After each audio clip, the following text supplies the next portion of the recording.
a que de alguna manera ya solo nos queda esta semana y la próxima prácticamente, ¿no? Vamos a revisar qué es lo que ustedes van a tener que presentarme como trabajo final. A ustedes ya les había comentado medianamente, ¿no? Qué es lo que tienen que hacer, pero ahora lo vamos a decir con detalle exactamente qué es lo que ustedes van a hacer como trabajo final, que será recogido el próximo miércoles, si no estoy equivocado, 9 de febrero. Es decir que, claro, tengo esta semana del 31 al 4, luego tenemos la semana del 7 al 11 y la semana del 14 al 18 ya son exámenes de recuperación. Es decir que ustedes el día 7 darán el examen teórico, práctico, y el día miércoles darán, se defenderán con los trabajos que vamos a analizar ahora mismo. ¿Ok? ¿Está claro esto, chicos? Inge, ¿para qué fecha había dicho el proyecto? Perdón, no le escuché bien, señorita. ¿Que para qué fecha nos había dicho el proyecto? No lo oí. Para el miércoles 9 de febrero, señorita. Gracias, Inge. Ya, miércoles 9 de febrero ustedes se van a defender en el proyecto, ¿ok? Bien.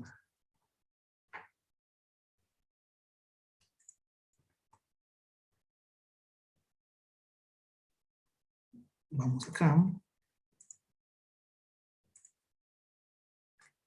Ok, está descargando la clase anterior. Bien. A ver, vamos poniendo así.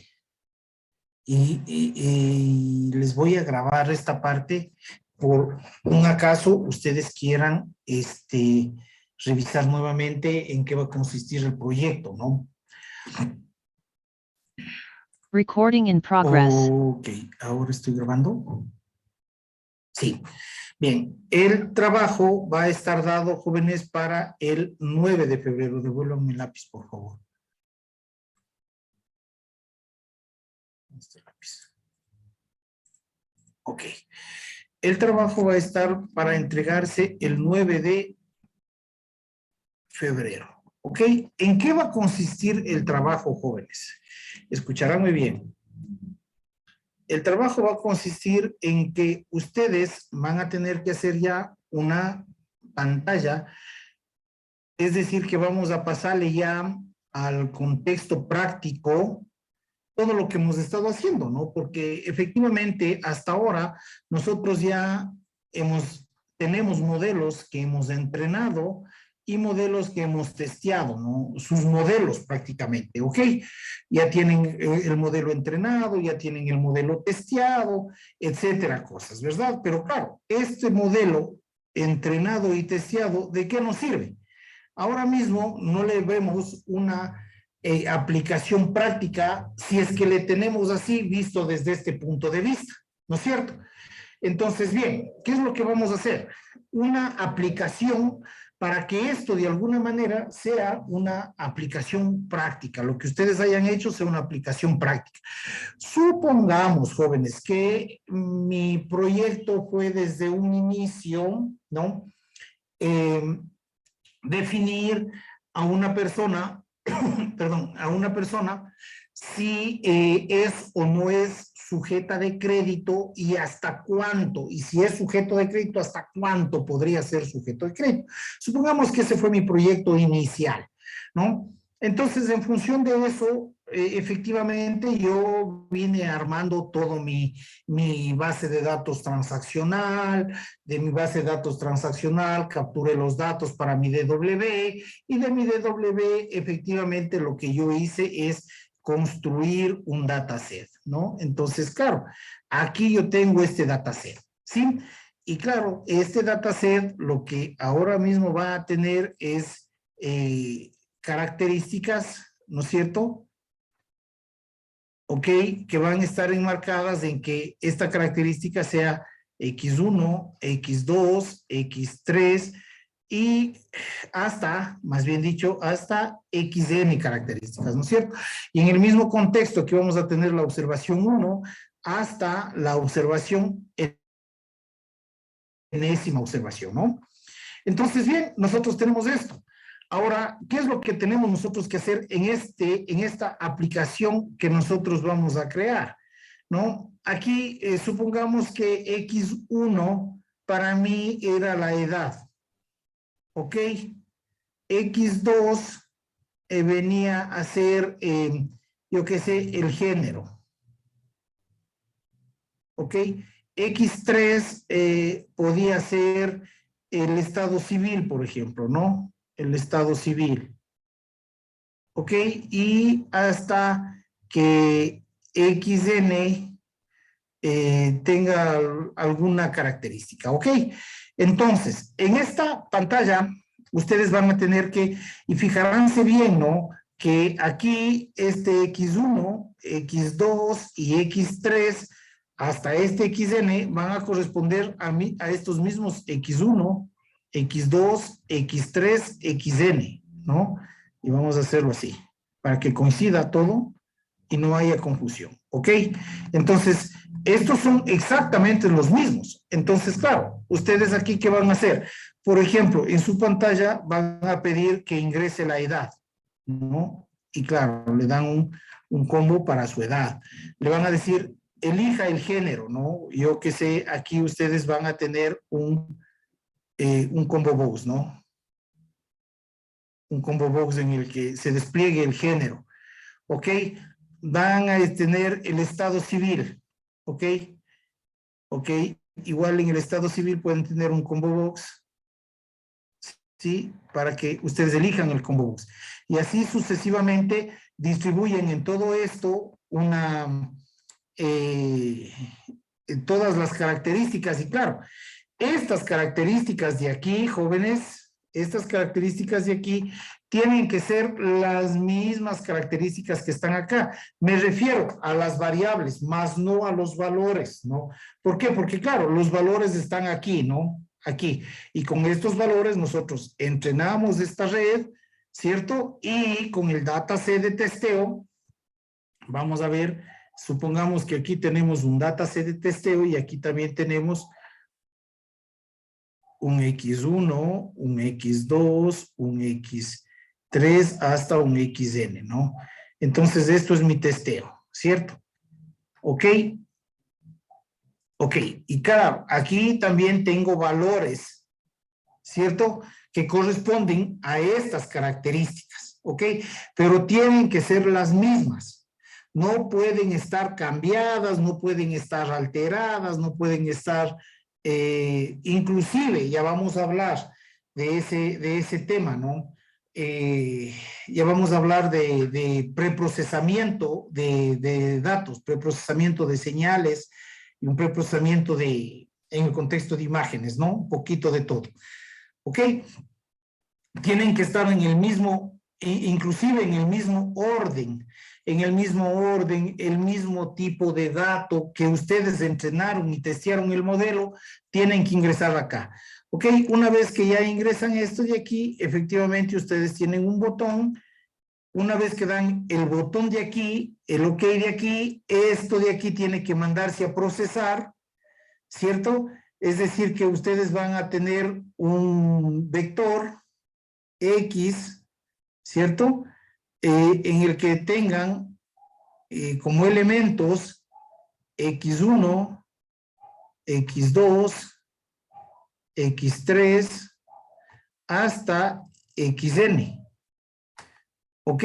Y este de aquí, efectivamente van a tener que ingresarle al modelo que ya fue entrenado y testeado, ¿no? A este modelo tienen que ingresar esto de aquí. Y efectivamente este modelo lo que va a hacer, jóvenes, es devolverles una etiqueta.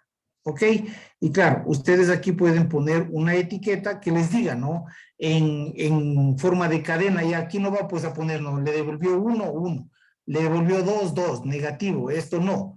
Lo que van a tener que poner aquí es, por ejemplo, si es sujeto de crédito, ¿ok?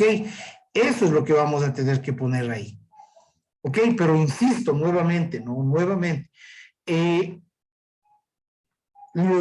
los datos que van a tener ustedes, los datos que van a pedir que se ingrese en su aplicación, son datos, o son los mismos datos con los que nosotros entrenamos y testeamos a nuestra red, ¿ok? En el mismo orden, o aquí ustedes pueden pedir de forma desordenada, pero claro, el rato que ustedes ya vayan a hacer el input, aquí ustedes tienen que ordenarles de la misma manera con la que los datos fueron entrenados. Bajo ninguna circunstancia, esos datos pueden estar alterados o cambiados o en otra escala, ¿no? Por ejemplo, digamos que tenemos una variable X4 que sea el peso, ¿ok? Y ustedes entrenaron su red neuronal con el peso en libras, ¿ok? Ustedes entrenaron la red neuronal con un peso en libras. Bajo ninguna circunstancia ustedes podrían pedir en su pantalla el peso en kilos. Y si piden el peso en kilos, ustedes para ingresar esto a su modelo, no esto a su modelo, ese peso en kilos tiene que ser transformado a libras. ¿Ok? Es decir, que todo tiene que estar muy claramente descrito, ¿sí? Entonces, claro, aquí es en donde nosotros vamos a empezar a ver, ¿no? Hay colegas que tienen 4 características, ya, ok, con esas 4 características se puede definir si es que sí es sujeto o no es sujeto a crédito.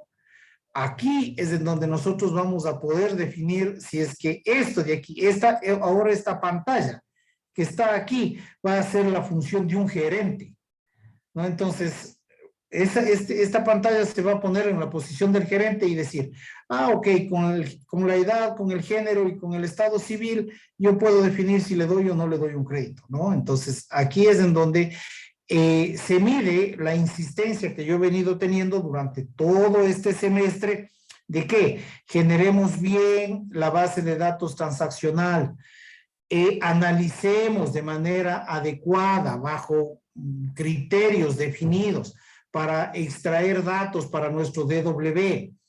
Y de nuestro DW, lógicamente, tener datos precisos para nuestro dataset. Ahora, claro, en principio tuvimos datasets que del DW no se formaron y creo que ninguno fue el caso, ¿no? Y tuvieron que echar mano nuevamente de la base de datos transaccional. Eso no está mal tampoco, pero tampoco quiere decir que eso esté bien, ¿ok? Ahí es en donde nosotros empezamos a medir el trabajo que se ha generado durante todo este semestre, ¿ok? Recording A ver, stopped. jóvenes, entonces, con respecto a lo que ustedes tienen que hacer, ¿hay alguna pregunta? ¿Existe alguna pregunta? No sé, alguna inquietud, algo que no esté completamente claro.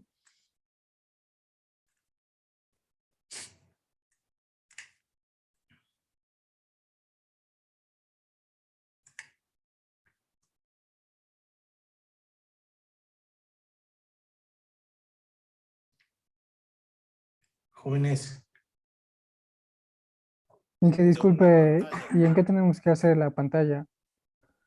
¿En qué- Ok, esa era una pregunta que estaba esperando que me la haga, sino que nadie pregunta, ¿no? Y eso es complicado. A ver, ustedes pueden trabajar esto en el mismo MATLAB. MATLAB también tiene ¿cómo se llama? Un front-end, ¿sí? básico, ¿no? Sí, se puede hacer pantallas de escritorio. No es como las pantallas de escritorio a las que estamos acostumbrados, pero sí, sí se puede generar pantallas en MATLAB también. Pero también ustedes pueden trabajar, por ejemplo, con .NET, ¿no? Y hay una forma, claro, que ahí ya les toca investigar, hay una forma de cómo integrar la pantalla de .NET al modelo de MATLAB, ¿sí? Porque, claro, hacer en .NET todo el modelo es complejo, ¿no? Ustedes ya tienen un modelo entrenado y testeado, solo utilicen el modelo. Adquieren estos datos, por ejemplo, ¿no? Adquieren estos datos en una página web, ¿cierto? Cogen estos datos de la página web, le forman una cadena y eso le pueden pasar a MATLAB. En MATLAB forman esto como un vector, ¿cierto? Y claro, ese vector le entregan al modelo. Este modelo de MATLAB les entrega una etiqueta, ¿sí? Y esa etiqueta es la que les retornan a .NET. Cogen esa etiqueta y leen, y claro, ahí definen qué es lo que van a escribir en esta parte de la pantalla, ¿no? Ese sería el proceso que deberían hacer, si es que lo van a hacer en MATLAB, ¿no? Ahí integran esos dos sistemas, pero si no, en el mismo MATLAB, ustedes pueden generar esta pantalla, ahí mismo dan un clic, generan, mandan a correr el modelo, ¿cierto? Organizan las variables en un vector, mandan a correr el modelo, este modelo les devuelve una etiqueta y la etiqueta es la que repostarían, ¿sí? Y ahí nosotros estaríamos empezando a ver, por ejemplo, un resultado medianamente práctico, ¿no? Por ejemplo, ¿no? Así como yo mencionarles algo. Cuando yo les decía que puede ser, o en el contexto que yo hablaba, decía, puede ser que se vaya a trabajar en un modelo para definir si es que una persona es sujeta de crédito y hasta cuánto es sujeta de crédito. Entonces yo para eso analizaría y diría, ¿no? ¿Qué datos nomás necesito? Efectivamente necesito la edad, el género, el estado civil, número de cargas familiares, si es que la persona tiene experiencia crediticia, si es que ha hecho anteriormente créditos, hasta cuánto ha hecho los créditos, si es que en esos créditos ha quedado mal, no ha quedado mal, si todos los pagos han sido a tiempo, etcétera, etcétera, ¿no? Puede ser, no sé, cuál es su sueldo, bueno, hay alrededor de 45, 48 características que son relevantes para el proceso de poder o no definir un crédito, ¿no? Y cada una de esas variables inclusive pueden tener pesos, unas más significativas que otras, ¿sí? Número de cargas, si sus hijos están estudiando, si no están estudiando, si es que estudian, si estudian en escuelas fiscales o en escuelas particulares, si tiene vehículo, el vehículo de qué año es, dependiendo del monto del crédito, se puede pedir inclusive exámenes de laboratorio, ¿no? Si es que tiene colesterol, triglicéridos, exámenes del corazón, ¿qué más contemplaba? Si tiene seguro, no tiene seguro, etcétera, etcétera, ¿no? Todo ese montón de características pueden estar definiendo si es que una persona es sujeta o no es sujeta de crédito, ¿no? No son datos muy pequeños, son datos bastante grandes. Los datasets, para poder generar una buena predicción, tienen que ser de ese tipo, ¿sí? Entonces, cojo todos esos datos, ¿sí? Cojo todos esos datos en la pantalla, en el front-end, ¿cierto? Y el momento en que doy un clic, ahí se va a producir la magia. Detrás del clic que demos en esta pantalla, en este botón, ¿ok?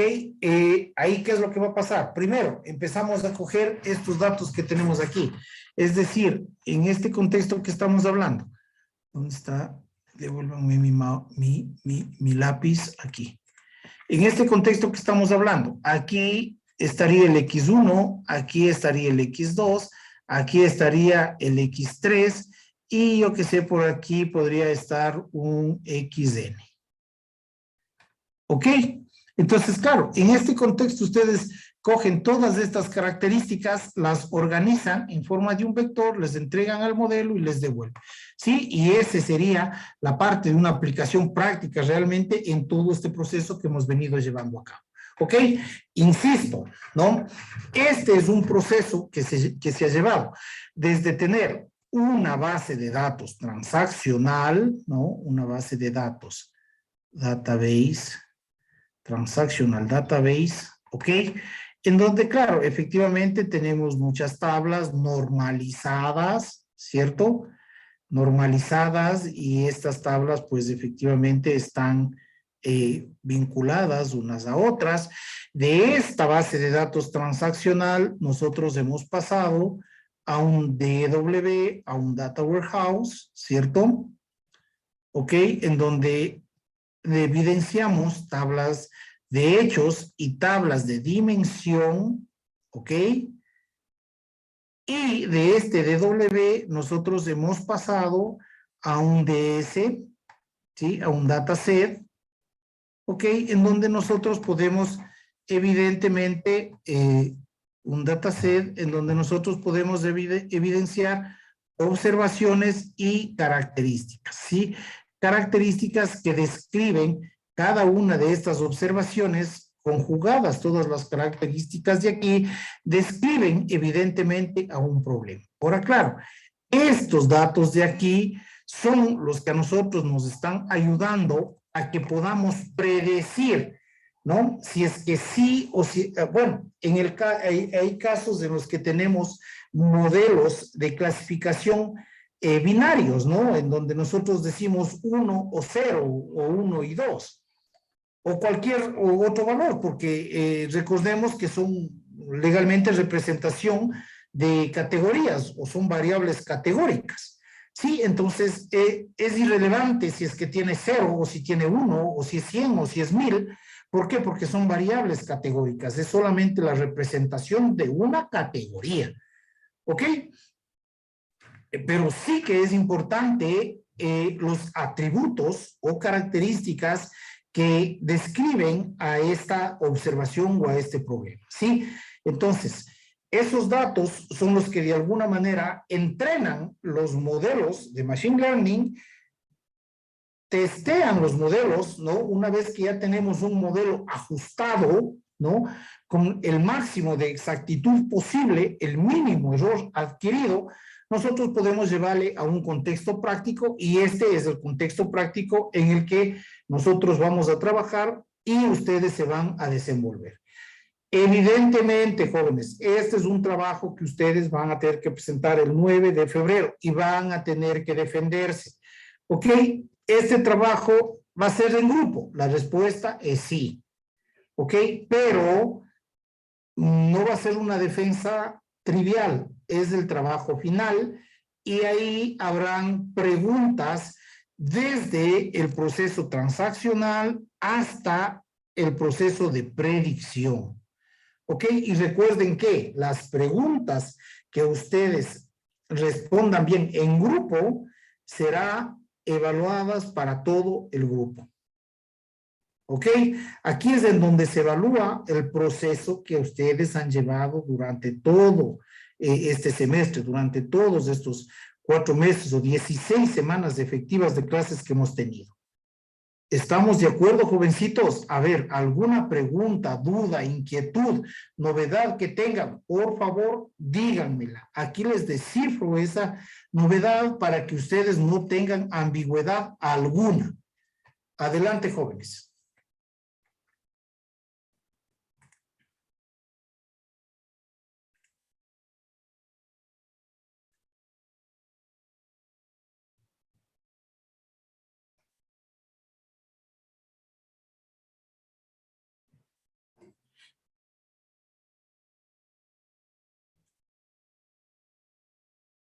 Efectivamente, señor López. Eso es todo lo que tienen que hacer. Es un trabajo que de alguna manera conjuga todo lo que hemos venido haciendo, ¿cierto? Una vez que ya tienen entrenado el modelo, lógicamente, bien entrenado, ustedes pueden llevarle esto a la práctica y ahí podemos verlo. Es a ver, ingrese la edad, ingrese el género, ingrese el estado civil. Ok, y claro, ahí yo le voy dando valores, yo tengo su dataset y yo puedo ponerle cualquier valor, no sé, validarán datos, ¿no? De pronto se los digo, validarán datos, de repente en género, yo les diga, ponga en género mamá, ¿no? Puedo hacerlo, ¿ok? Y efectivamente, pues esto de aquí me tendrá que decir, no, no, ¿sabes qué? El género mamá no existe o alguna cosa, ¿no? Y claro, con valores que yo pueda poner aquí, no sé, en el contexto que yo les decía, ¿no? Edad, 10 años y monto de crédito solicitado que me diga 5,000. Y claro, eso el sistema tendrá que dejarme ver y decir, ah, ¿sabes qué? Si es sujeto de crédito o no es sujeto de crédito. Harán esas pruebas para que ustedes puedan definir si es que todos los datos que ustedes aquí están ingresando son totalmente relevantes porque hay datasets de grupos que tienen 7 características, ¿no? 4 características. No sé si es que con esas 4 características el modelo sea capaz de reaccionar de una manera adecuada en un contexto real. ¿Estamos de acuerdo, jóvenes?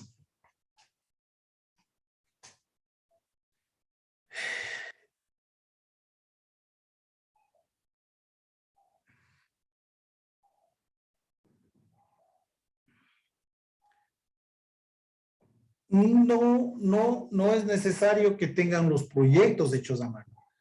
Yo les preguntaré ciertas cosas como, no sé, me supongo, ¿no?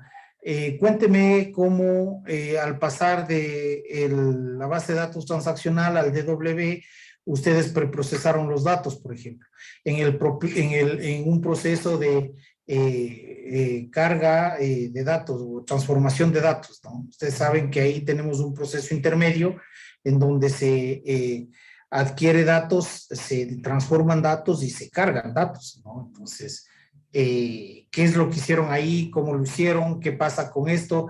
¿Qué pasa si el procesamiento es horizontal? ¿Qué pasa si el procesamiento es vertical? Bueno, cositas de esas que ustedes necesitan conocer para aprobar una asignatura, ¿no? ¿Estamos?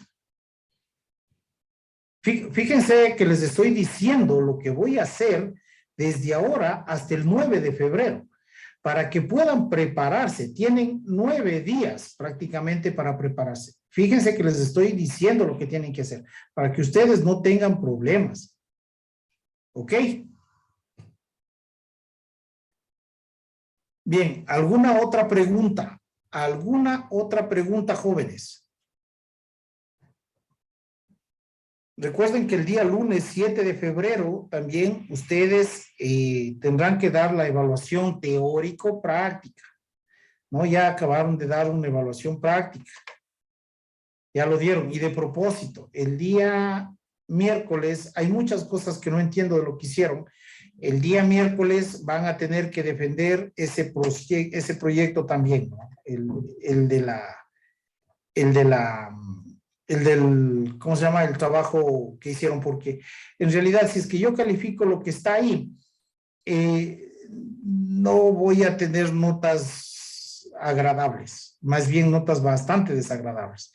Yo prefiero que ustedes se defiendan y claro, en el transcurso de esa defensa yo pueda evaluar su conocimiento, ¿sí? Así es que el día miércoles defenderán lo que subieron al trabajo. ¿Estamos de acuerdo? Bueno, si no están de acuerdo, pues pondré la nota que yo considero en la revisión. Sí, estamos de acuerdo, ingeniero. Esas son las palabras mágicas, jóvenes. Se les obliga a hablar ustedes solamente diciéndoles así, ¿no? Ahora sí, ahora ya no voy a decir, ¿están de acuerdo, sí o no? Alcen la mano los que están de acuerdo. Alcen la mano, jóvenes.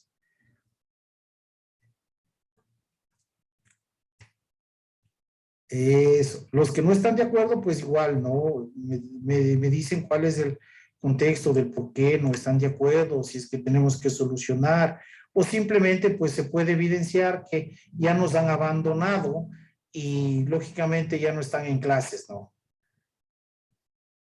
Sí, por ejemplo, señor Barrera, señor Pérez. Señor Barrera, Ya alcé la mano, señor Inge. Pérez. Sí, estoy aquí. Presente, Inge, sino que Ok. Cuénteme, ¿qué duda tiene, señor Barrera, señor Pérez? no Inge ninguna, sino que, bueno, el proceso de Díganme la, nomás. el proceso de la evaluación tuvo un cierto inconveniente. O sea, no, no, me equivoqué de la elección de las clases. Eso entonces no. Ya. Está bien, jóvenes. Entonces, bien. Espero realmente que todo lo que hayamos conversado aquí esté relativamente claro, ¿no? Esté, no relativamente claro, esté extremadamente claro para que ustedes puedan hacer un muy buen trabajo y puedan tener una muy buena defensa y evidentemente ya pues consignar una nota que esté acorde para que ustedes puedan aprobar al próximo nivel. Y claro, el próximo nivel es séptimo para ustedes y tendremos inteligencia artificial conmigo. ¿Ok? Listo, jóvenes. Algo adicional. Nada más. ¿Está claro? Entonces esto está listo. ¿Qué es lo que vamos a hacer ahora, jóvenes? Vamos a hablar sobre el modelo genérico de Machine Learning que consta de... Ya pueden bajar las manos de propósito. Muchas gracias. Sí, dígame.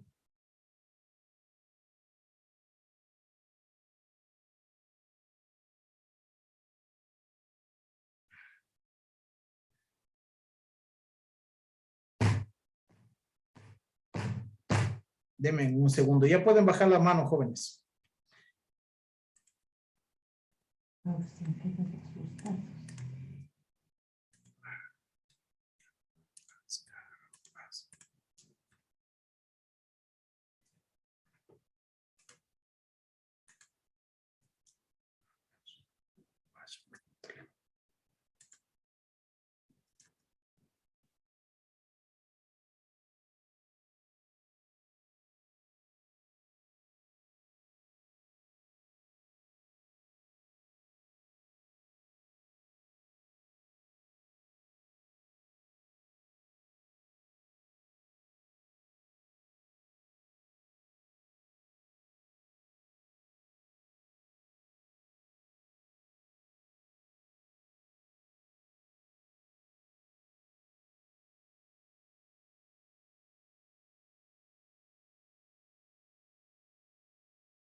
Jovencitos, ¿me escuchan?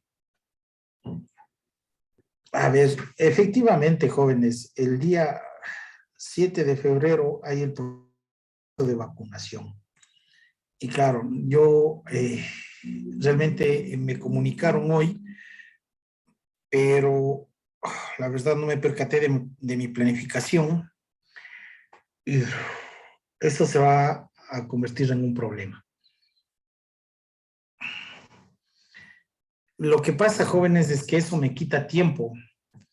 Y claro, siendo el miércoles la revisión de este trabajo, lo que vamos a hacer es el día miércoles, como lo que hemos venido haciendo, ¿no? Miércoles a las 2:05 de la tarde arranca la prueba. Claro, esa prueba voy a ver cómo hago porque esa prueba está destinada a tener al menos 25 preguntas y claro, eso es tiempo. El COVID les está salvando. El COVID les está salvando. Vamos a tener que reducir todo ese tiempo.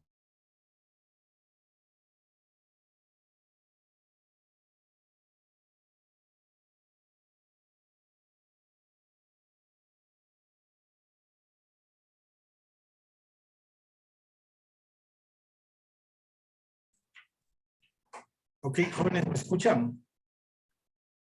Sí, Inge. Vaina. Sí, Inge, sí se lo escucha. Entonces, el proceso probablemente se tenga que acortar en tiempo, ¿no? Pero aquí hay una situación. Si es que el día miércoles, hasta acabar la tarde, no hemos logrado revisar todos los trabajos, los grupos que se queden para la defensa y revisión, tendremos que hacerlo el siguiente día, es decir, el día jueves. Tengo entendido que ustedes en la mañana no todos tienen clases, ¿no? Es decir, que algunos tienen libres.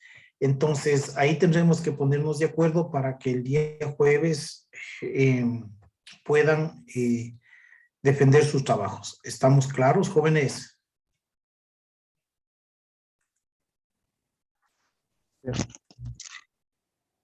Ok. Por favor, estudien, no tengan problemas. Están a 2 semanas de acabar un semestre y irse de vacaciones o tranquilos o con pesar o lo que sea, ¿no? Y esperaré que el próximo semestre ya esto sea presencial. Entonces, claro, ya si tenemos el próximo semestre inteligencia artificial y es presencial, esto es una base, ¿no?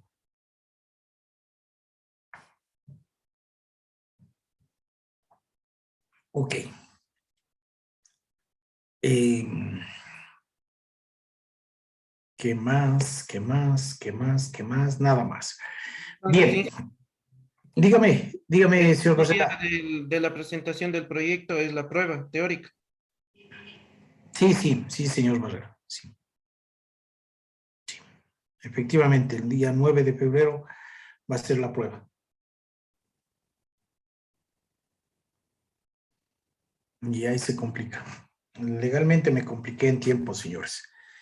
Bueno, ahora mismo lo que vamos a hacer es hablar del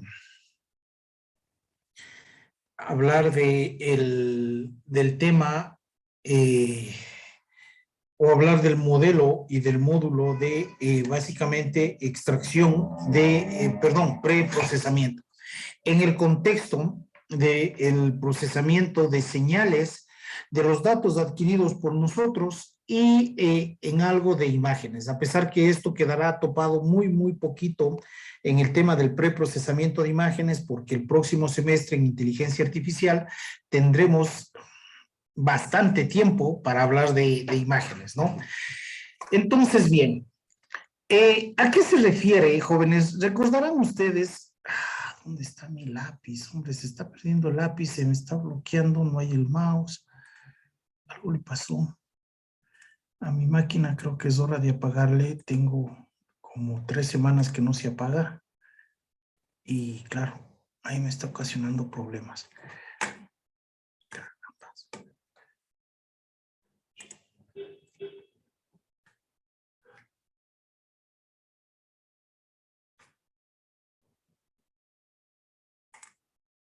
Ok. Bien, recuerden ustedes que nosotros en un inicio habíamos hablado de que un modelo de Machine Learning generalmente consta de 5 módulos, ¿no? Entonces, claro, esos módulos, según muchos autores, pueden ser obviados o pueden ser seguidos secuencialmente. Este es un módulo genérico que de alguna manera nosotros en función, en laboratorio del EPN, en función de cierta revisión sistemática de literatura, habíamos propuesto, ¿no? En donde constaban módulos como, vamos a ponerle así, módulo de adquisición de datos, módulos de preprocesamiento, ¿ok? Un módulo de extracción de características, ¿ok? Un módulo de clasificación y un módulo de postprocesamiento, ¿ok? Bien, ¿qué es lo que hasta ahora nosotros hemos hecho, jóvenes? Nosotros lo que hemos hecho es adquirir los datos, ¿cierto? En el contexto que hemos venido hablando, ¿no? La adquisición de datos para nosotros ha sido un proceso desde que nosotros hemos visto tener una base de datos transaccional, ¿cierto? ¿Ok? Con múltiples tablas, ¿ok? Enlazadas entre sí y normalizadas, ¿cierto? Esto de aquí a un DW, ¿ok? En donde hemos tenido una tabla de hechos y tablas dimensionales, ¿ok? Y de esta nosotros hemos logrado obtener un dataset, ¿ok? Eventualmente también podríamos hacer esto, ¿no? Hemos tenido, o más bien dicho, esto debería ser así. ¿Ok? Esto de aquí eventualmente vendría así y obtenemos un dataset en donde nosotros podemos definir las observaciones y los atributos, ¿ok? En este contexto. ¿Estamos de acuerdo? Y este ha sido para nosotros nuestro proceso de adquisición de datos. Ahora bien, ¿qué es lo que nosotros hicimos? Lo que nosotros hicimos es pasarnos directamente del módulo de adquisición de datos al módulo de clasificación. ¿Sí? Eso es lo que nosotros normalmente hicimos. Pasarnos de adquisición de datos a clasificación. ¿Ok? Ahora, ¿qué es lo que se recomienda? Lo recomendable es que se puedan seguir cada uno de estos módulos de manera secuencial. ¿Ok? Porque al seguir estos módulos de manera secuencial, generalmente se aumenta la chance de que la exactitud de entrenamiento, en general, la exactitud del modelo, ¿no? Aumente, la exactitud del modelo aumente. Ahora, claro, dependiendo del contexto en el que nosotros estemos trabajando, ¿sí? Del contexto del problema, nosotros podemos tener o podemos trabajar con el módulo de adquisición de datos, pasar al módulo de preprocesamiento y de ahí pasarnos al módulo de clasificación. ¿Ok? Dependiendo igual, y todo esto es por medio de un análisis empírico que se le pueda hacer al dataset. Fíjense lo importante que es el dataset. Si nosotros tenemos datos en el dataset que necesitan ser preprocesados, pues es necesario que pasemos al módulo de preprocesamiento.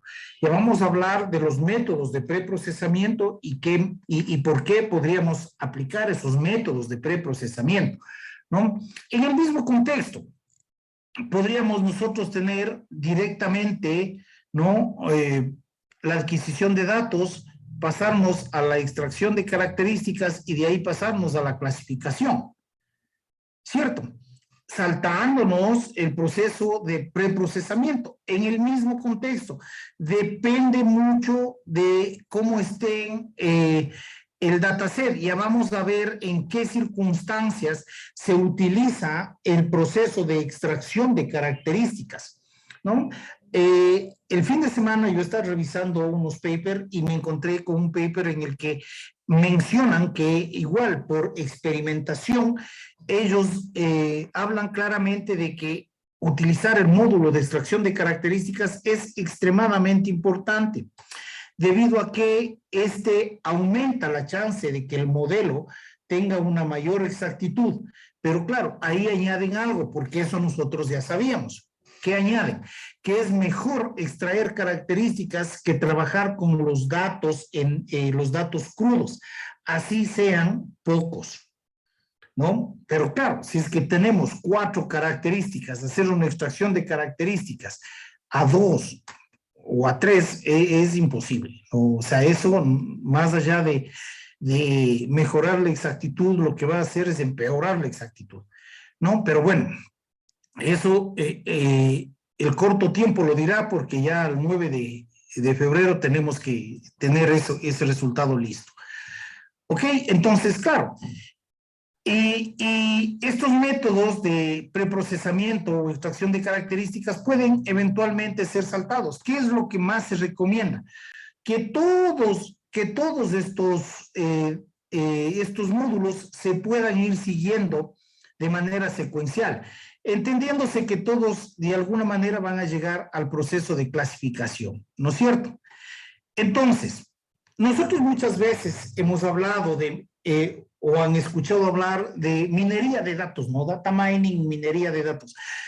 Y claro, minería de datos no es otra cosa más allá que las técnicas que nosotros de alguna manera utilizamos para poder formar nuestro dataset.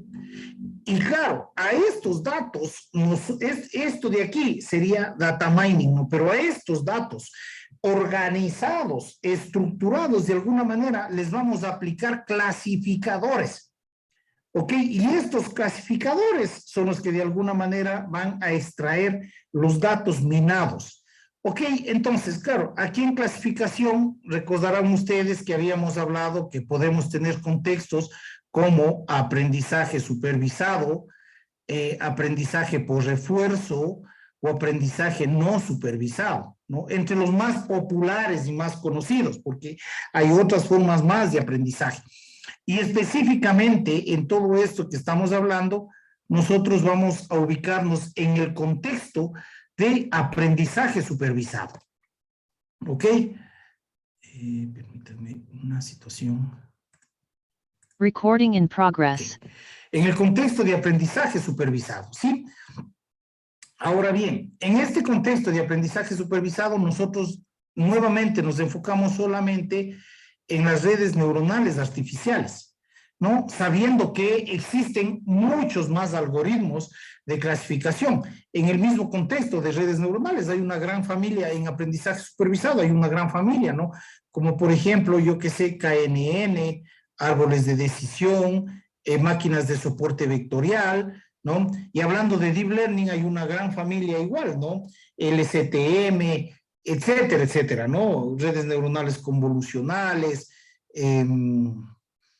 todo el contexto de redes neuronales con memoria, y en el mismo, solo en el tema de redes neuronales podemos encontrar una gran familia de redes neuronales, no solo la red neuronal que nosotros hemos estado trabajando, ¿no? Entonces, claro, aquí es en donde nosotros podemos empezar a definir eso. Entonces, la unión conjunta de los algoritmos de clasificación con los algoritmos de organización de datos, podemos decir que forman modelos de minería de datos. ¿ok? Pero en sí, estos son, utilizando todos estos módulos y todo, estamos hablando de modelos de clasificación de Machine Learning. ¿Está claro esto, jovencitos? Sí. Ok, entonces, recuerden que lo que yo les había comentado y lo que se sugiere altamente es que se utilicen todos estos módulos consecutivos, no saltándose módulos. Pueden dar buenos resultados, pero generalmente utilizando todos estos módulos sí que dan mejores resultados de exactitud del modelo que estamos trabajando. ¿Ok? Ahora bien, en este punto, nosotros ya tenemos un dataset, ¿sí? Vamos a darnos espacio para trabajar con esto.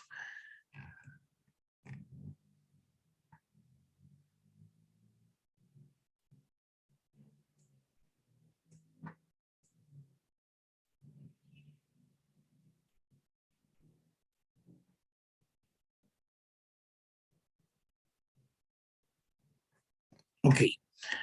Ahora bien, hasta aquí nosotros ya tenemos un dataset. ¿Ok? Y este dataset efectivamente va a tener nuestros atributos y nuestras observaciones, ¿no? Entonces, cada una de estas para nosotros va a constituir en una observación y estos van a constituir en nuestros atributos o características, ¿sí?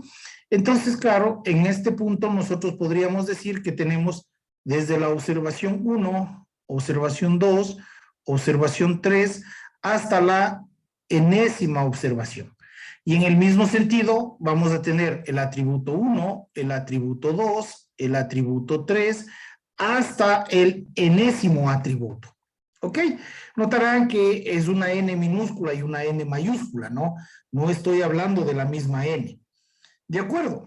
Entonces, bien, nosotros podemos hablar de un contexto de preprocesamiento cuando adquirimos señales, por ejemplo, ¿no?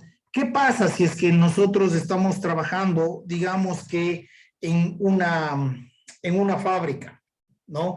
Y claro, en esta fábrica nosotros acabamos de instalar un Arduino, ¿ok? En un Arduino sobre una máquina que está midiendo temperatura. Entonces estamos teniendo una variable en función del tiempo. Que yo que sé, podría esto dibujarse algo más o menos parecido a esto que está aquí, ¿no? Ok, entonces esto de aquí, digamos que está en función del tiempo, ok, y esto que vamos a tener aquí va a ser una función del tiempo, ok, y supongamos que tenemos esto que está así, ok. Eso es una función de una medición, ¿no? Estamos midiendo una variable. Ahora, claro, esta variable que nosotros ahora mismo estamos adquiriendo, ¿cierto? O esta función que nosotros estamos dibujando en función de esta variable que estamos dibujando, no es una función pura. Esta función de aquí generalmente viene añadido ruido, ¿no? Viene añadido la envolvente, ¿cierto? Y claro, esas señales están aquí, ¿verdad, señor Aguas? Sí, menos la señal. O sea, obviamente cuando son señales y hay ruido que puede afectar, como usted dice, la función como tal. ¿No es cierto? Entonces, claro, aquí tenemos funciones que pueden tener una sumatoria de otras señales adicionales, ¿no? Y puede ser ruido externo, el ruido de los mismos dispositivos, ¿cierto? Y esto podría afectarnos. Entonces, nosotros podríamos preprocesar estos datos y para preprocesar estos datos nosotros tenemos por ejemplo, la aplicación de filtros, ¿no? Entonces, aquí podríamos tener un filtro de pasabajos, por ejemplo, ¿no?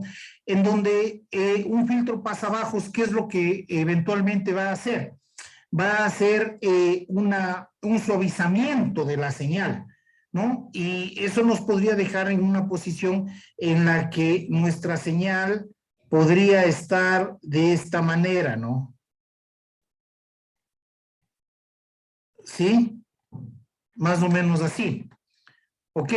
Ya no es la misma señal, ya es y de alguna manera nosotros ya le hemos, y por eso se llama filtro pasabajos, ¿no? Porque está dejando pasar las bajas frecuencias, mientras que las altas frecuencias las está eliminando.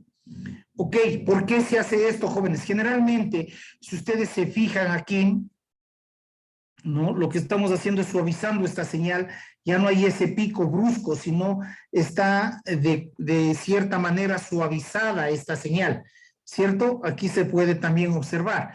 ¿Por qué pasa esto, jóvenes? ¿O por qué se hace esto? Porque hay algoritmos que son sensibles a los cambios bruscos de frecuencia, ¿no? Entre una frecuencia alta y una frecuencia baja. ¿Por qué este es un filtro de pasabajos? Porque efectivamente deja pasar las bajas frecuencias y las altas frecuencias, como los picos, se los corta o se los elimina, ¿no? Y tenemos una nueva señal. Esta nueva señal precisamente es... vamos a ponerle con rojo. Esta nueva señal precisamente es la que se ingresa, a nuestro clasificador, ¿no? Esta señal de aquí se ingresa al clasificador, ¿ok? O a su vez, esta señal de aquí, lo que se hace es pasarle al módulo de extracción de características y luego de eso deberíamos ingresarle a nuestro clasificador. ¿Ok? Pero fíjense que se ha modelado la señal. ¿Ok? Ahora, como les decía, nos supongamos que esta señal es la temperatura. ¿Por qué? Porque ustedes pusieron un Arduino en una máquina y están tomándole la temperatura.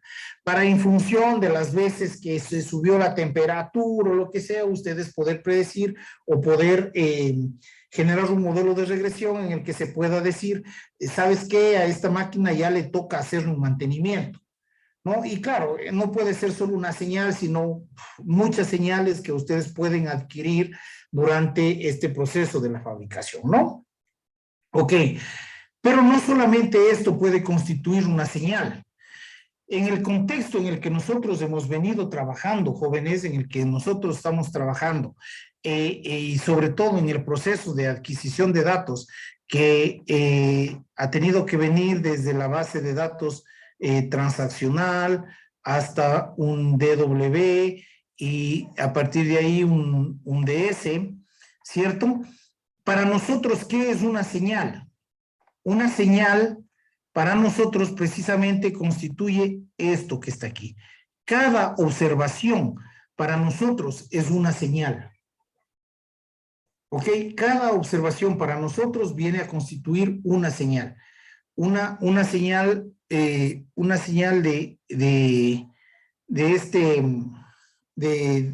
este objeto o de este sujeto, ¿ok? Esa es una señal. ¿Por qué?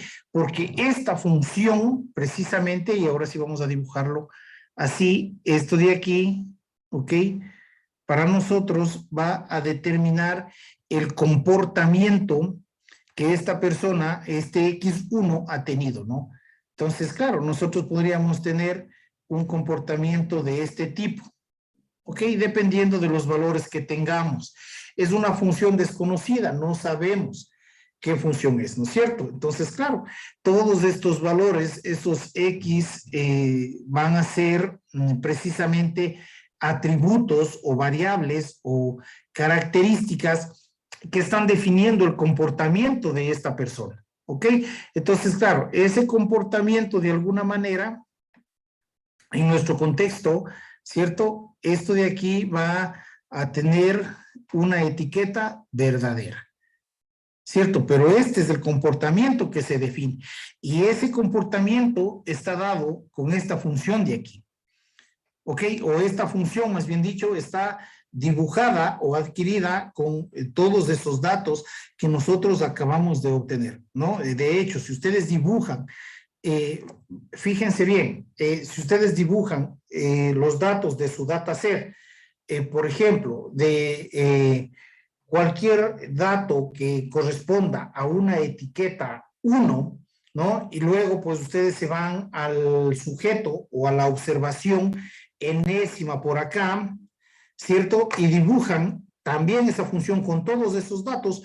Ustedes van a fijarse, supongamos que ustedes tengan un aproximado de esto, ¿no? Y van a dibujar aquí también este X de aquí. Es altamente probable digo, ¿no? Que ustedes puedan tener una función muy parecida a algo así, ¿no? Sí, puede ser que sea muy, muy parecida. ¿Por qué? Porque son de la misma clase. ¿Ok? Y claro, al ser de la misma clase, el comportamiento es casi parecido. ¿Sí? Y claro, esa es la función que nosotros deberíamos estar obteniendo. Es algo muy, muy similar, muy parecido tendría que ser. ¿Estamos de acuerdo, jóvenes? Entonces, claro, a esta función, si es que fuese una función que tiene picos, ¿no? Por ejemplo, a la función roja, no podríamos aplicarle ¿cómo se llama? Un algoritmo de preprocesamiento como filtros, por ejemplo, ¿no? Pero sí que a esta función, supongamos que estamos teniendo en una escala de entre, yo qué sé, 0.1 con exponente menos 17, ¿sí? Hasta, yo qué sé, 10,000. ¿Ok? Eso de ahí me deja ver a mí de que estamos teniendo una amplitud bastante grande en esta función. Claro, y si tenemos amplitudes bastante grandes en esa función, también es necesario que nosotros generemos algoritmos de preprocesamiento como algoritmos de normalización de datos, ¿ok? Normalización o estandarización de datos. ¿Ok? Hay una pequeña diferencia entre la normalización y la estandarización. ¿Sí? ¿Por qué? Porque nosotros podemos ver que tenemos valores muy cercanos a 0 y valores muy, muy altos, ¿no? Un sueldo, por ejemplo, ¿sí? Están en el orden de, no sé, una variable, digamos que aquí yo estoy midiendo un X y aquí estoy midiendo el sueldo. Y aquí estamos teniendo una variable en orden de los 10,000 y aquí estaremos teniendo una variable en el orden de los 1,000. Entonces, claro, esto de aquí, en el orden de casi 0, ¿no? Una variable, yo qué sé, supongamos que para ustedes X1 es el género, ¿no? Es el género, ¿ok? Y el género está dado por masculino, femenino y no definido, ¿ok? Como estas son variables categóricas, ¿cierto? Tendrían que pasarse a ser variables en el espacio de los reales, ¿cierto? Entonces, ustedes podrían fácilmente transformar esto a que sea masculino, que sea femenino y que sea no determinado a 3. ¿Ok? Entonces, claro, si ustedes se fijan en esto, ¿qué van a tener aquí? Pueden tener, supongamos que este sea masculino, van a tener un dato aquí en el 1, ¿ok? Y que el X2 sea el sueldo, por ejemplo. El sueldo. Y esta persona de sueldo gane, yo qué sé, 5,000. ¿Ok? Entonces, este X2 de aquí, este al ser X1, este va a ser X2, este va a estar en 5,000, claro, está acá. Y claro, fíjense esta distancia que tenemos aquí, la amplitud que tenemos de esta función, claro, es bastante grande, ¿no? Entonces, claro, eso de alguna manera empieza a hacer que el proceso tienda a disminuir el performance del modelo. ¿ok? Entonces, basado en esos puntos de vista, se pueden aplicar filtros de, en ese caso, por ejemplo, podrían ser filtros de estandarización. ¿Y cuáles son, cuál sería un proceso de normalización? La normalización generalmente están valores entre 0 y 1, ¿no? Esa es la normalización. Y claro, hay muchos métodos para normalizar los datos. Uno de los más populares y más conocidos, ¿no? Es el que se divide en la media contra el dato. Tiene en el numerador la media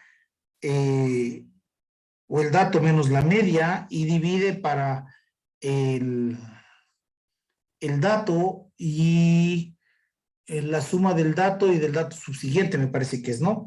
Entonces, claro, ahí ustedes van a tener los valores máximos y mínimos, ¿no? Para el dato restan del mínimo, sí.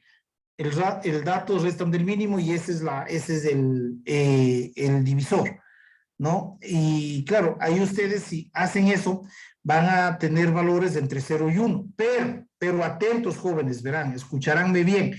Si normalizan un dato, tienen que normalizar toda la observación. No pueden normalizar solamente un dato, ¿ok? O sea, no puede decir, es que mi valor de,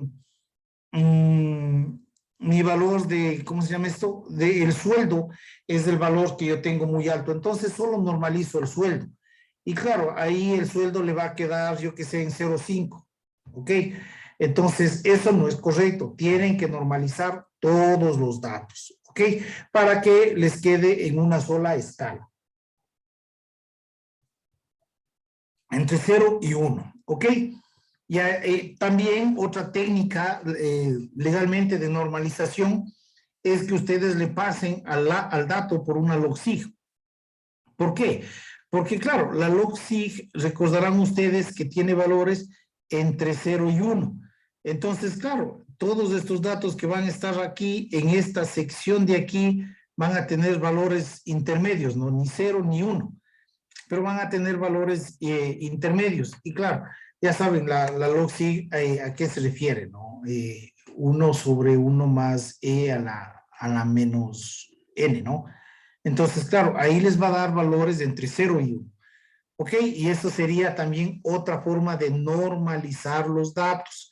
¿Ok? Y con eso ustedes ya tienen escalas estándares en las que podrían trabajar. Efectivamente, aquí ustedes van a poder tener normalizados los datos y grafican nuevamente los datos. Van a tener una función muy parecida a esta. Sí, señores. Sí, pero la diferencia es que ya tienen una escala entre 0 y 1.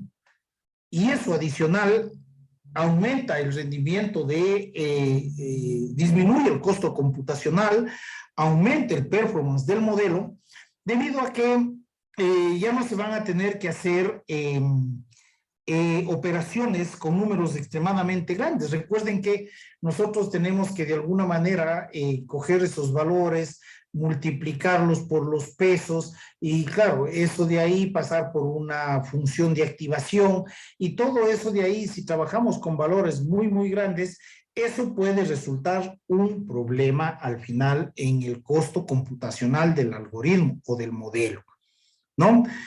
Pero también nosotros podríamos trabajar en el contexto de la estandarización de los datos. ¿A qué se refiere el proceso de estandarización de los datos, jóvenes? El proceso también es llevarlos a una escala, a los datos, pero, por ejemplo, a una escala entre 0 o un valor cercano a 0 y un thresholding, o un valor piso, que también podemos definir, y un thresholding, ¿no? O un valor techo, ¿no? Un valor piso y un valor techo, en el que pueda el valor piso tampoco sea un 0, sino valores muy cercanos a 0, y el valor techo que sean valores dados, ¿no? Por ejemplo, estandarice los datos entre 0.1 por 10 a la menos 17 y 8, por ejemplo, o 10. ¿No? ¿Por qué? Porque, claro, si nosotros tenemos valores muy, muy altos, como por ejemplo los sueldos, ventas totales, ventas, qué sé yo, mensuales, semanales y cosas así como características, son valores muy altos que estamos teniendo, ¿cierto? Y esos valores muy altos nos pueden llevar no a tener problemas, pero sí nos pueden llevar a que el performance del modelo tienda a disminuir en un porcentaje pequeño, pero puede pasar. Sí, y lo que aquí se trata es de que se aumente el performance del modelo, la exactitud del modelo sea más grande. ¿Ok? A eso es lo que nosotros debemos tender. Y claro, para eso es que nosotros podemos trabajar en estos contextos. ¿Estamos de acuerdo, jóvenes? Ok, a ver, hasta aquí, ¿alguna pregunta, Recording jovencitos? Hasta stopped. aquí, ¿alguna pregunta? Bueno, en mi caso, Inge, me quedé con un poquito de que dijo de la señal para suavizar la señal, para evitar el ruido. También se podría aplicar un algoritmo PID, por ejemplo, para poder hacer eso, para suavizar la señal. Sí, sí. Aquí se pueden utilizar un montón de algoritmos. Por ejemplo, si tenemos ruido, claro, lo que sí hay que tener mucho cuidado, Cristian, al aplicar ese tipo de filtros, es que nosotros nos quedemos con la envolvente, y claro, se supone que en la envolvente vamos a tener la señal que necesitamos, la señal propiamente dicha, ¿no? Efectivamente, si nosotros tenemos picos, ¿no? Los picos de este tipo, como los que acabamos de dibujar aquí, ¿no? Esos de ahí serán probablemente ruido, ¿cierto? Y para eliminar eso, pues meter filtros así de cualquier tipo es bueno. Hay que tener en cuenta de que en realidad al pasarle esta señal por el filtro, no le bajemos tanto a la señal, no le suavicemos tanto a la señal que pierda ya su característica o su forma, ¿no? Eso hay que tener muy en cuenta. Podemos también aplicar filtros no solo en función del tiempo, sino podemos aplicar filtros en función de la frecuencia, ¿no? Por ejemplo, estas señales podemos pasarles al dominio de la frecuencia y utilizar filtros como, por ejemplo, la transformada de Fourier o la transformada de Wavelets, ¿sí? Y claro, nuevamente tendríamos que pasar un filtro inverso, una función inversa para pasarnos al dominio del tiempo y tener esos datos para poder trabajar con nuestro clasificador. ¿De acuerdo, Cristian? Inge, gracias por Ok. Yo les decía que ¿por qué es necesario hacer eso? Hay muchos filtros. Primero, porque necesitamos quedarnos o intentar quedarnos con la señal propiamente dicha, ¿no? Con la señal, con el dato medido. Y claro, en una señal adquirida de un instrumento, eso es completamente difícil, si no decirlo imposible, ¿no? Entonces, claro, si nosotros, por ejemplo, y esto el próximo semestre lo veremos, este tipo de cosas, de aquí el algoritmo de KNN, y si tenemos como métrica de medida de distancia DTW, este algoritmo es extremadamente sensible a los cambios bruscos de frecuencia. Y claro, si tenemos eso de ahí, eso nos genera un problema que no tienen idea. ¿Ok? Perfecto. ¿Qué otra situación? A ver, ¿qué otra pregunta en función de esto, jovencitos? Recuerden, ¿no? Que si ustedes normalizan, estandarizan o filtran, tienen que filtrar toda la señal, no solamente un valor o una variable o una característica, ¿no? Tienen que estandarizar toda la observación, ¿ok? Toda la observación, ¿de acuerdo?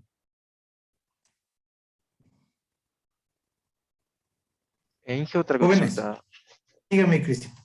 No recuerdo bien el otro. el primer método de normalización que me nombró, por el que lo que sí, sí lo escuché, pero el otro era como que hacía con el mayor o algo así. No recuerdo el nombre. ¿Me Sí, podría ayudar hay con una eso? fórmula bien sencilla, Cristian, que ustedes pueden encontrar en el internet, la normalización entre 0 y 1, ¿no? Es la media de los datos menos el dato, ¿no? Dividido, ¿no? Entre el valor mínimo menos el dato. Y eso usted le deja en un valor entre el 0 y 1, cuando en el que el valor más bajo de la observación será el valor cercano a 0 y el valor más alto de la observación estará cercano a 1 o 1, ¿no? Porque ahí sí ya puede ser 1. ¿De acuerdo? Bien, gracias. Esa es la fórmula de la normalización normal que nosotros conocemos. ¿Ok? Listo. A ver, ¿alguna otra pregunta, jóvenes? Pregúntenme a alguien más, alguna duda que tengan con respecto a esto. Y claro, esto lo que sí, jóvenes, nos deja hacer es que debemos tener datasets paralelos, ¿no? Supongamos que ya tengo este dataset, ok, este es mi dataset crudo, ¿cierto? Este es mi dataset crudo de ese crudo, debo ponerle row, ok, y aquí, una vez preprocesado o normalizado, aquí yo ya voy a tener mi dataset preprocesado, ¿ok? Entonces esta será una observación cruda y esta será una observación preprocesada. Y exactamente igual, no, equivalente. Dataset crudo, dataset preprocesado, ¿ok? Y claro, esto de aquí efectivamente puede tener un costo computacional, ¿sí? Al pasar de esto a esto, vamos a tener un costo computacional, ¿sí? Pero si es que la exactitud de clasificación aumenta en al menos algo, eso es bueno. Adicional a eso, a que si trabajamos con valores con una amplitud de la señal muy grande, el costo computacional se reduce en algo, también es bueno. Ok, ahora bien, ¿cuál es la situación, jóvenes? Si es que en el proceso, por ejemplo, del trabajo que ustedes van a realizar, ¿no? En el trabajo final que ustedes tienen que presentar, si es que ustedes entrenaron su modelo con datos preprocesados, sean normalizados, estandarizados o filtrados, esos datos que ustedes están adquiriendo, ¿no? En su frontend, ¿cierto? En su API, ¿ok? Ustedes necesitan también preprocesarlos. Por ningún motivo vayan ustedes, por ejemplo, a tener datos que estén normalizados para entrenar y cuando ustedes adquieran los datos ya en la aplicación práctica, no lo normalicen, van a obtener cualquier cosa como resultado. ¿De acuerdo? Van a obtener cualquier cosa como resultado y eso no es correcto. ¿Estamos de acuerdo? O sea, cualquier dato que tenga que estar en el dataset que ustedes entrenaron, en el modelo que ustedes entrenaron, en el mismo orden, en la misma cantidad de atributos, si todos los atributos fueron filtrados, normalizados o estandarizados, también tiene que ser así cuando ustedes adquieran el dato de su página web o de su página de escritorio que vayan a generar. Siempre tiene que tener el mismo contexto, ¿no? Porque si no, no les va a funcionar. ¿Estamos de acuerdo?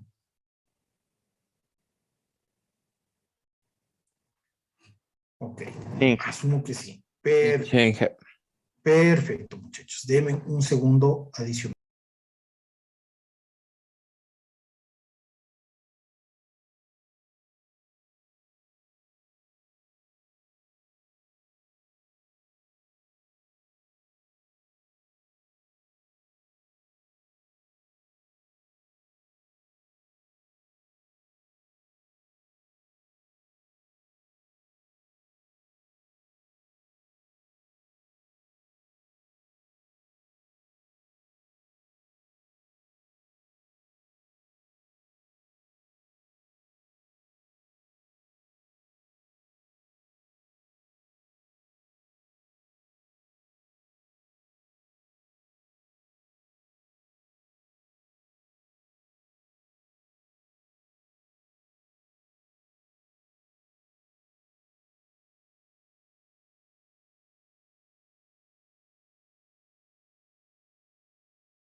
Ok, jóvenes.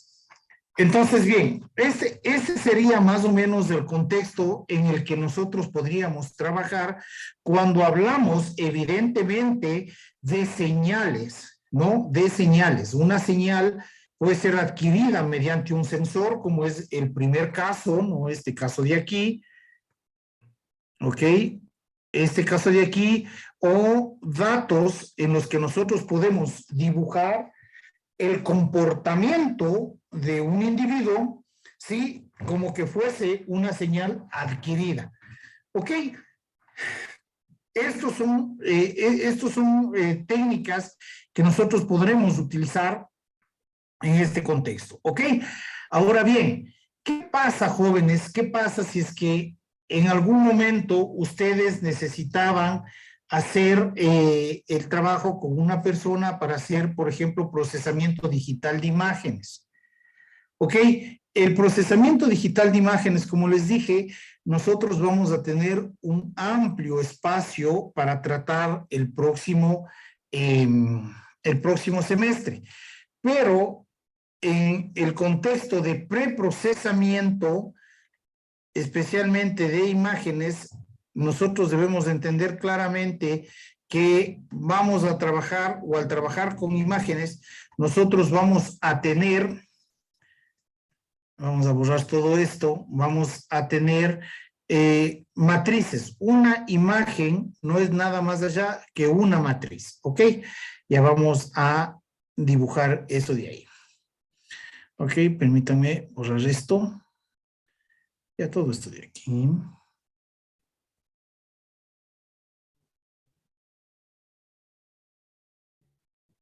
Ok, entonces, ustedes han escuchado normalmente que van a trabajar en imágenes en RGB, ¿no es cierto?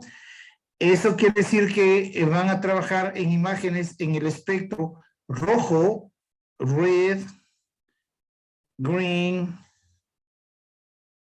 y blue. ¿Ok? Estos son espectros de frecuencia, ¿no?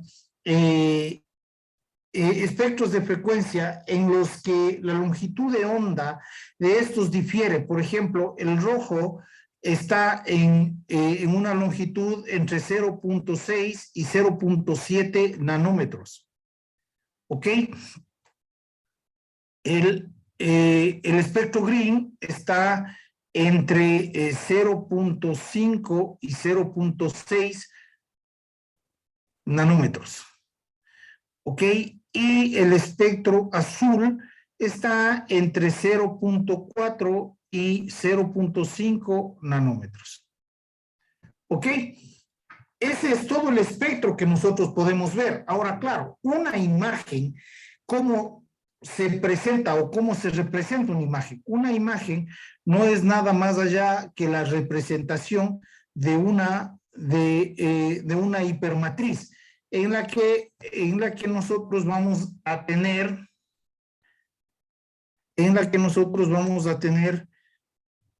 una matriz para el espectro azul, ¿ok? Vamos a tener una matriz para el espectro verde, ¿ok? Pero aquí me faltó. ¿Qué azul es este? Creo que es.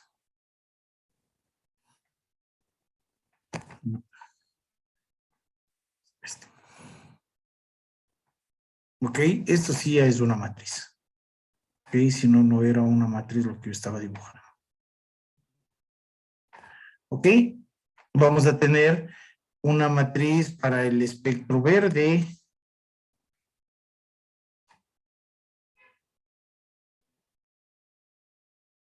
Ok, y una matriz para el espectro rojo. Ok, esto de aquí, jóvenes, es una imagen.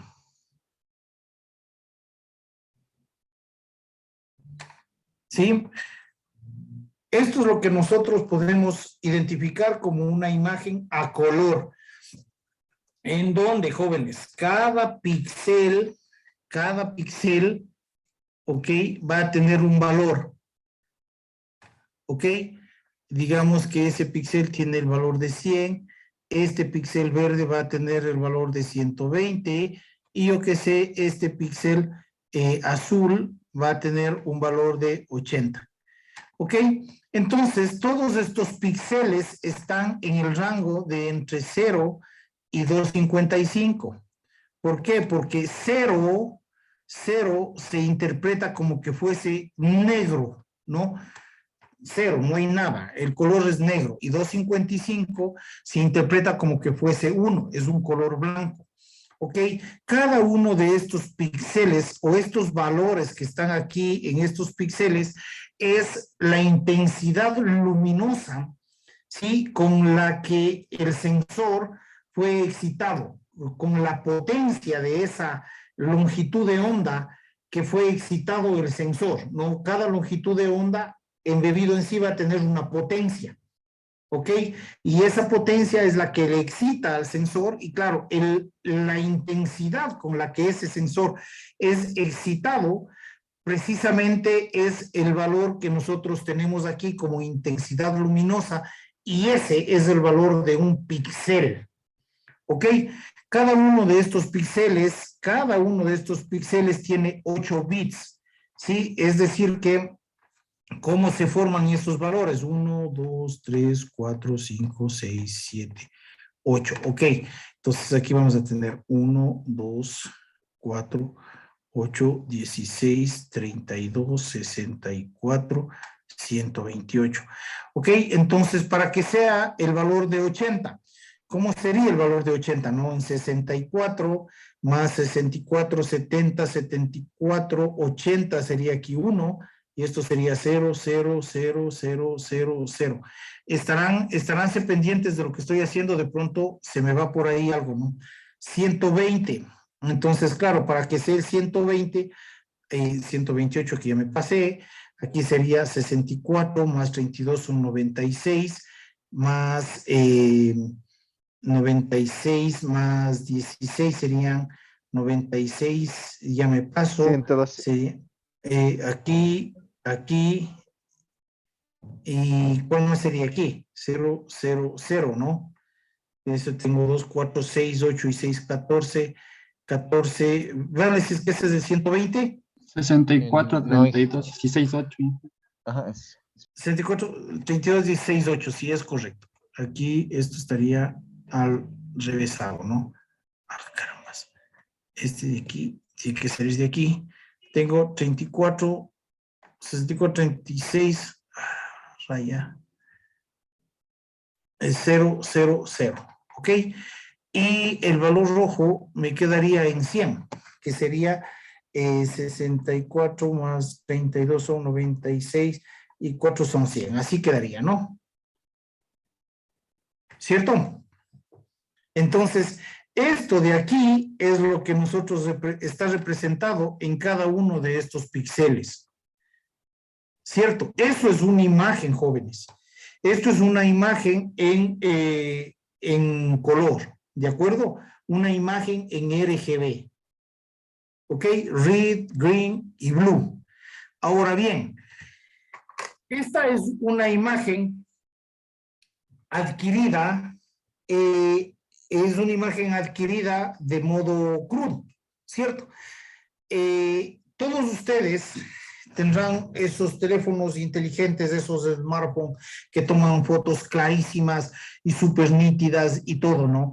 Entonces, digamos que ustedes tienen una imagen, ¿no? ¿no? Tienen esta imagen de aquí en un contexto en el que puede estar dado de, yo qué sé, 2044 por 1800 píxeles. ¿Ok? Entonces, imagínense cuánto estamos teniendo.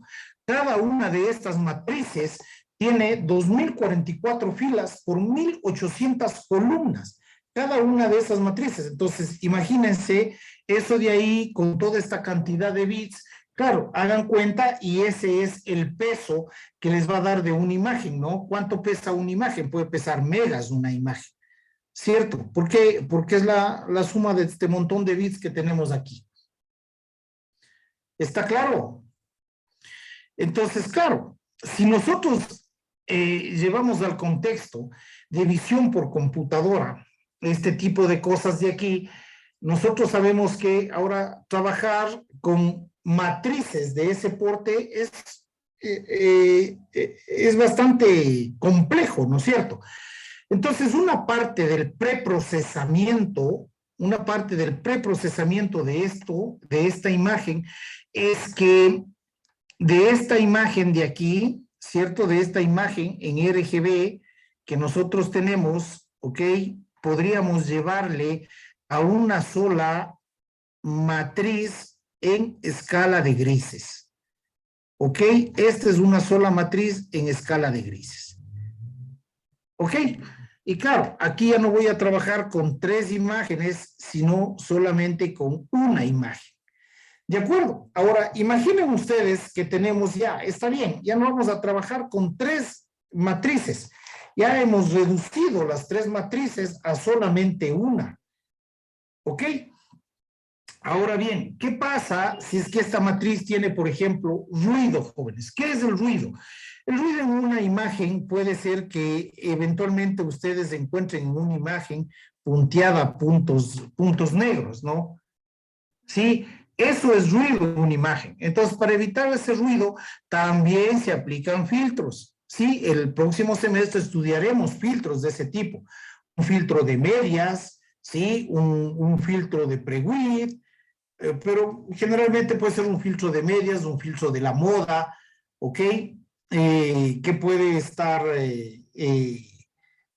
trabajado para que este ruido se elimine. ¿Cómo funciona ese ruido? Supongamos que efectivamente aquí tenemos ruido, ¿no? ¿Qué vamos a hacer nosotros? Vamos a hacer esto. Ahí tenemos ruido y claro, aquí tenemos una fila, aquí tenemos otra fila. ¿Ok? ¿Cómo se elimina este punto de aquí? Hay una técnica que se llama 4 vecino u 8 vecino. ¿Ok? Saque el promedio de todos estos y el promedio es el nuevo valor de aquí. ¿Ok? Y efectivamente, suponga usted que vale 100, ¿no? Los vecinos están en el valor de 100 y este, como es un punto negro, estará cerca del 0, ¿no? Como habíamos dicho, 0 significa que sea cercano al negro, o 0 es un valor negro, ¿no? Si hace el promedio de todos, le queda 100, claro, este valor de aquí va a ser 100 y ya no va a ser un punto negro, eliminado ese ruido de ahí. Ok, fíjense entonces cómo nosotros podemos tener técnicas de preprocesamiento en el contexto de una imagen, ¿no? ¿Cuál es otro tema? Y aquí van a entenderme por qué se necesita hacer extracción de características. Y claro, imaginen ustedes que esta es una imagen en la que vamos a hacer visión por computadora. Si ahora mismo les dijera, ¿no? ¿Qué nomás ustedes pudieran tener como características para diferenciar un rostro de otro rostro? ¿Qué nomás a ustedes se les ocurre, jóvenes, que podrían tener?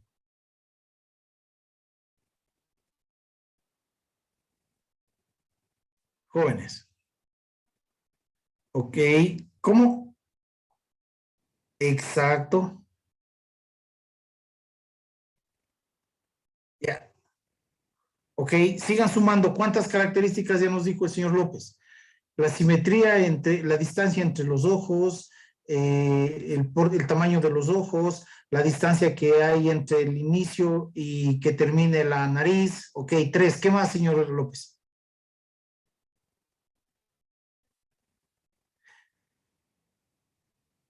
Perfecto, siga. Ok. Ya. 9.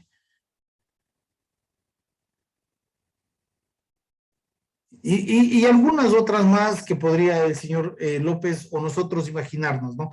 Pero más o menos el señor López lo que nos dijo son aproximadamente 9 características, ¿ok? Pero fíjense lo que pasa en el contexto de procesamiento de imágenes. Multipliquen, por favor, 2044 por 1800. Ya les voy a decir por qué.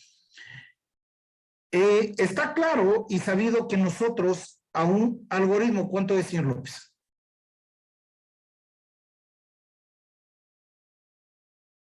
679,200. Eso, ¿no es cierto? Esto de aquí vendría a ser en características, estas vendría a ser el número de características que ingresarían a la red neuronal. ¿Por qué? Porque está bien sabido que nosotros lo que ingresamos a nuestra red es un vector de características, ¿cierto? Es un vector de características el que se ingresa a la red. No se ingresa una matriz, sino un vector. Entonces, esta matriz que estamos teniendo aquí, nosotros tenemos que vectorizar para ingresar. ¿Ok? Entonces, claro, lo que estamos teniendo aquí son 3,679,200 características. Ahora, claro, saquen ustedes la cuenta, jóvenes, de cuántos datos necesitarían, porque recuerden que nosotros lo que tenemos que hacer es multiplicar las entradas, ¿cierto?, por los pesos. Ahora, claro, ¿cuántos pesos vamos a tener si tenemos 3 millones y picos de entradas aquí? ¿Cuántos pesos vamos a tener aquí? ¿Y cuál es el resultado de todo eso? Eso sería, y eso multiplicado por el número de salidas y multiplicado por 10, y eso sería el número aproximado de datos que necesitaríamos para entrenar nuestra red. ¿No es cierto? Ahora, claro, todo eso es una monstruosidad, ¿no? ¿Cómo podríamos conseguir toda esa cantidad de datos? Entonces, claro, otra forma de que nosotros tengamos que preprocesar a nuestra imagen es que esto se le pueda hacer un reshape y se tenga que disminuir, bueno, no disminuir, sino hacerle a esta imagen ya no de 2044 por 1800. Podríamos tener una imagen, yo que sé, de, no sé, algo así como de 80 por 72, por ejemplo. ¿Ok? Entonces, claro, esto de aquí va a ser la misma imagen, sí. ¿Hemos perdido características? Sí. Pero claro, esto de aquí, 70 por 82, ¿cuánto es? 560, alrededor de unos 580. ¿Cuánto es? 5,760. 72 por 80. Sí, 5,000. 760. Ok, 5,700. Ahora ya hemos tenido esta cantidad de características. Ya solo 5,760 características para ingresar a nuestra red neuronal. Ya no son 3 millones. ¿No? Entonces, ese es el contexto que nosotros podríamos ir generando, jóvenes, en el proceso de preprocesamiento de datos. ¿Ok? Eso sería más o menos técnicas de preprocesar datos, jóvenes. ¿Estamos de acuerdo?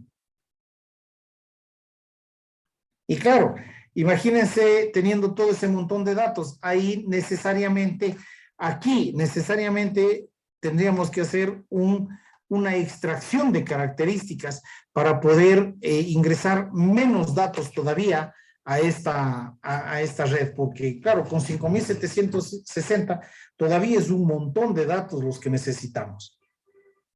¿Cierto? Nos hace falta pasarnos al módulo de extracción de características. ¿De acuerdo? Y ahí, en ese contexto, pues, lograr reducir lo que más se pueda todo nuestro procesamiento. ¿Ok? Ok, jóvenes. A ver, hasta aquí, ¿alguna pregunta, jovencitos, que ustedes tengan? ¿Alguna pregunta con respecto a todo lo que acabamos de ver? A ver, jóvenes.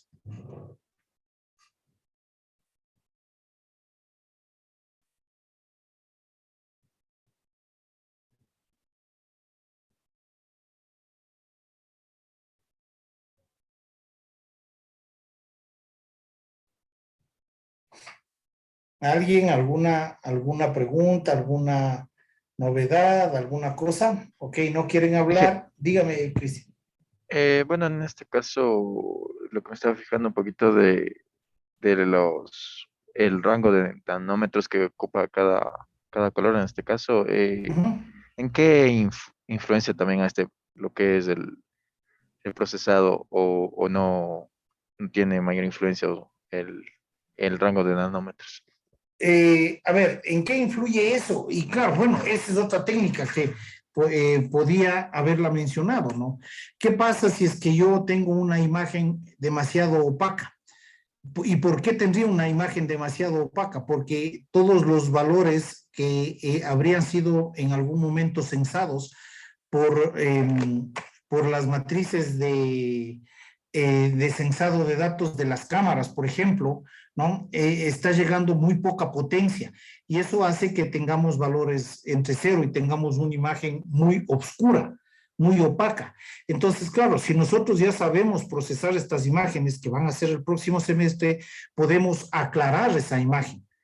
Podemos aumentarle el valor a esos píxeles y aclararle la imagen de un modo técnico, ¿no? Algo así como lo que pueden ustedes hacer con el print show o ese tipo de cosas, con la suite del Adobe, ¿no? Aclarar la imagen y le ponen otras cosas a la imagen y cosas así, pero claro, ahí están ustedes siendo utilizadores de herramientas, ¿no? Aquí ustedes están procesando su propia imagen. ¿Por qué? Porque evidentemente aquí lo que se trata de hacer es capturar una imagen, meterle a un algoritmo de procesamiento y tener una respuesta. Imagina usted que tenga que hacer eso, captura la imagen, va al print show, arregla, baja, mete al algoritmo y tiene una respuesta. Imagínense ese proceso. Cuando nosotros estamos hablando de que aquí nosotros necesariamente tenemos que trabajar en tiempo real, ¿no? La visión por computadora generalmente se habla del contexto de trabajo en tiempo real.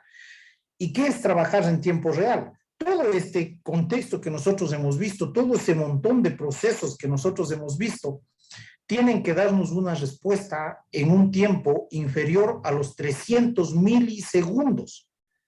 ¿Por qué, jóvenes?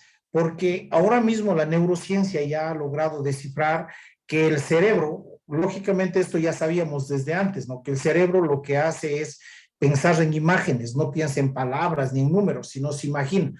Si dicen número 8, usted se imagina la imagen o la figura de un número 8. No, se imagina 8 pelotas, se imagina 8 carros, se imagina lo que sea, pero se imagina siempre en imágenes. El cerebro no traduce palabras. ¿Ok? Y si usted está teniendo la atención en un objeto y gira su atención a otro objeto, hasta que el cerebro pueda descifrar qué objeto es el otro, se demora entre 360 milisegundos.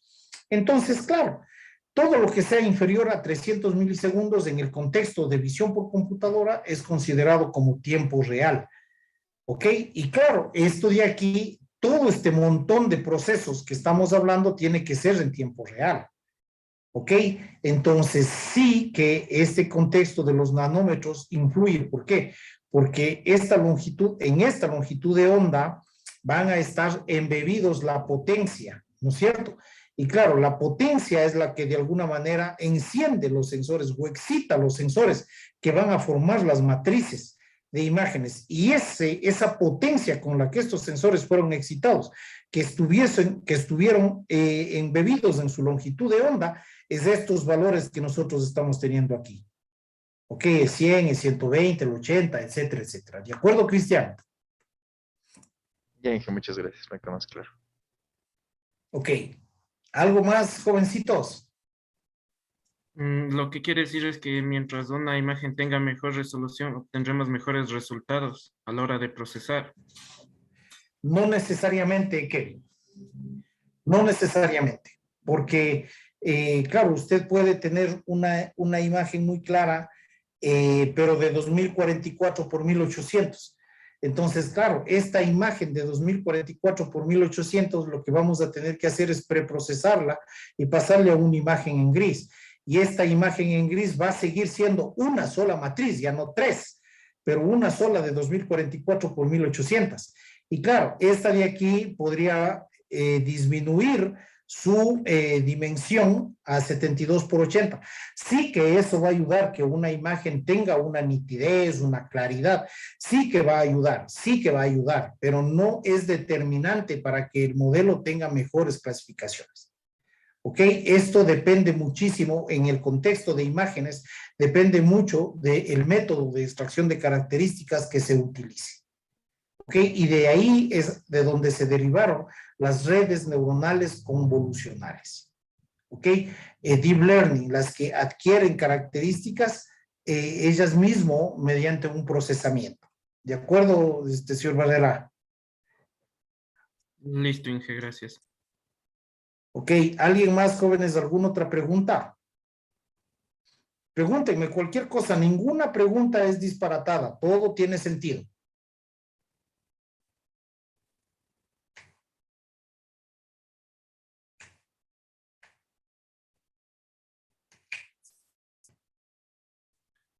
Ninguna otra pregunta. Ok, jovencitos. Listo, bueno, si no tenemos más que tratar, nos veremos el día miércoles. Que tengan una buena noche y una buena semana. Muchas gracias, jóvenes. Hasta luego.